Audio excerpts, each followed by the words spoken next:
نورة من إسبانيا 22 سنة مطلقة وأم لطفلة. بطبيعة الحال السبب الطلاق ديالها كان الراجل ديالها مريض نفسيا واللي كان باغي وحصلاتو وشافتو بأنه كان طامع في البنيته صغيرة في عمرها 3 سنين. أي الراجل كان مريض نفسي وبطبيعة الحال قالت لك أنا بغيت ندير داري ومستقر وطلقت من داك الراجل اللي كان يغتصب ليا الطفلة ديالي والبنيته اللي هي بنته. وبطبيعة الحال هي نورة كاينة في مالاغا، بطبيعة الحال الأصل ديالها من مدينة مراكش وعندها بطبيعة الحال حياتها كلها في إسبانيا والبنيته عايشة معاها.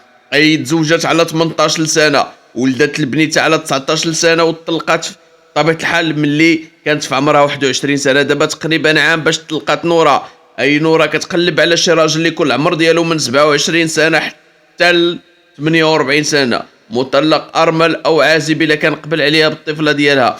أي بغات الراجل اللي تكمل معاه الحياة ويكون في أوروبا أي دولة أو يكون في إسبانيا اللي مهتم بها وبغاها للزواج وبغى يكمل حياته معاها بطبيعة الحال وباغي الحل. يتواصل معايا في الواتساب اللي الرقم ديال الواتساب هو 00212 6 54 26 13 96. الرقم هو 00212 6 54 26 13 96.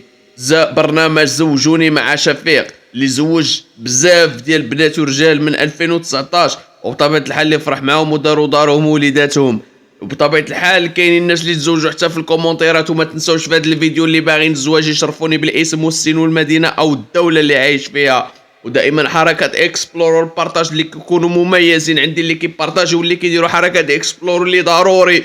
وبطبيعة الحال اللي كيتفاعلوا مع الفيديوهات. دائما كان معكم شفيق ونطلعوا الناس اخرين.